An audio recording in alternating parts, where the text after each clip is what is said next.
Shankar sir, thank you so much sir. நீங்கள் வந்ததுக்கும் நம்மளுடைய வார்த்தைகளுக்கும் very inspiring.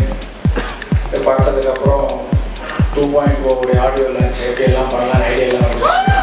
நான் சொல்லியே ஆகணும், நான் ஒரு வளரும் கலைஞன் தான். ஸோ ஏன்னா இதை பற்றி எக்கச்சக்கமாக வந்து சோஷியல் நெட்வொர்க்கிங் சைட்ஸில் எல்லாருமே ஒரு எதிர்பார்ப்போட பேசிகிட்டு இருக்காங்க. எப்படி இருக்க போகுது அந்த டைட்டில் சாங் அப்படின்னு. ஏன்னா எந்த ஒரு படத்துக்குமே அந்த டைட்டில் சாங் வந்து இட்ஸ் வெரி வெரி இம்பார்ட்டன்ட். அந்த படத்தோட ஒரு ஃப்ளேவர், அந்த தீம் எப்படி இருக்குது அப்படிங்கிறது அதில் தெரிஞ்சிடும். ஸோ அந்த வகையில் we have a very very very special person to launch the title song. Remo நீ காதலன் அப்படின்னாலே கண்டிப்பாக உங்களுக்கே தெரிஞ்சிருக்கோம் யார் வந்து லான்ச் பண்ண போகிறாங்க அப்படின்னு. சங்கர் ரெமோ வந்து ரொம்ப ஒரு அட்ராக்டிவான ப்ராஜெக்ட்டு. டைட்டிலேருந்து கேஸ்ட்லேருந்து டெக்னீஷியன்ஸ்லேருந்து எல்லா வகையிலும் ரொம்ப அட்ராக்டிவான ப்ராஜெக்ட். அதை பார்த்தீங்கன்னா இப்போ இவர் இந்த ரஜினி முருகன் பார்க்கும்போது ஐ ஃபெல்ட் லைக் ஒரு மாஸ் என்டர்டெய்னராக வந்து படத்துக்கு படம் ரொம்ப பெருசாக வளர்ந்துட்டு வர்றாரு சிவகார்த்திகேயன் அப்படின்றத ஃபீல் பண்ணேன். அவர் இப்படியே இன்னும் ஒரு 5 வருஷம் 10 வருஷம் பண்ணியிருக்கலாம்.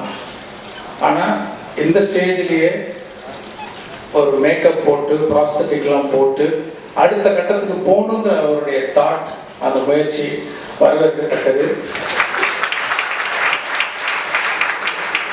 கண்டிப்பாக அடுத்த கட்டத்துக்கு போவார்.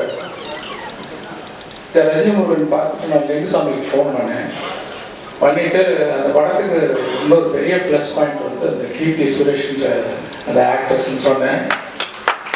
அவர் வந்து அவங்க ஃபோன் நம்பர் கொடுத்தாரு. எனக்கு அந்த டயத்தில் பேசுறதுக்கு சந்தர்ப்பம் கிடைக்கல, அவங்கள விஷ் பண்ணுறதுக்கு எனக்கு வாய்ப்பு அமையல.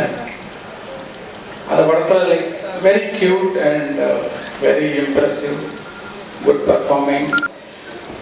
ரெமோ பாக்யராஜ் வந்து ஃபர்ஸ்ட் ரெமோ ஸ்கிரிப்ட் சொன்னார். ஆக்சுவலாக இது வந்து ஒரு சீன் வந்து எனக்கு அட்லி வந்து சொன்னான். இந்த மாதிரி ஒரு என் அசிஸ்டன்ட் வந்து ஒரு படம் ஒரு கதை ஒன்று பண்ணியிருக்கான், அதில் இப்படி ஒரு சீன் இருக்கு அப்படின்னு சொல்லி சொன்னான்.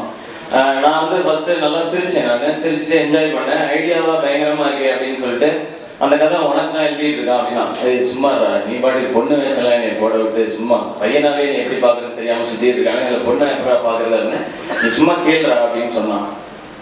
அவர் சரின்னு சொல்லிட்டு நான் கதையை கூப்பிட்டு கேட்டேன். நான் நிறைய சிரிச்சேன், ரசிச்சேன், நிறைய மொமெண்ட்ஸ் இருந்தது. இது எப்படி இந்த டைட்டில் கலர்ஸ் எல்லாம். Shri Shankar sir, thank you for obliging and coming once again.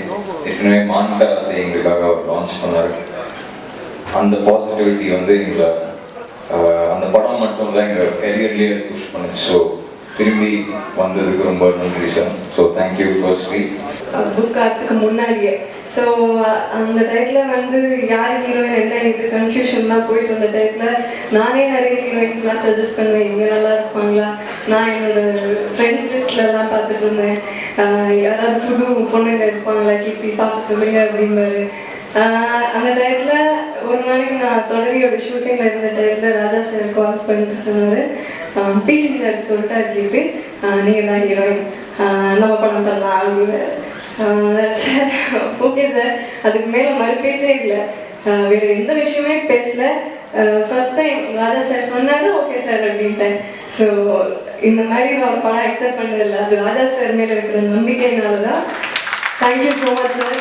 First என் அப்பா அம்மாவுக்கு தேங்க்ஸ். அப்புறம் என்னுடைய டேரக்டர் சுந்தர்சி சாருக்கும் அட்லி சாருக்கும் பெரிய நன்றி. அப்புறம் சிவகார்த்திகேயன் சார், அவர் தான் ஃபஸ்ட்டு நான் ஸ்டோரி நேரேட் பண்ணேன். யாரோட டக்குன்னு வந்து ஒரு லேடி கேட்டணுன்னு அக்செப்ட் பண்ண மாட்டாங்க. அவர் ரொம்ப டைம் எடுத்து யோசிச்சு அடிக்கடி ஃபோன் அடிச்சு கேட்பார், கரெக்டாக இருக்குன்னு சொல்லிட்டு நானும் அவரை ரொம்ப கன்வின்ஸ் பண்ணி ஸோ ஒரு 10 months இருக்கும். ஸோ அதுக்கப்புறம் பண்ணுறேன் அப்படின்னு சொல்லிட்டு அக்செப்ட் பண்ணிட்டாரு. ஸோ ரொம்ப பெரிய தேங்க்ஸ்ண்ணே.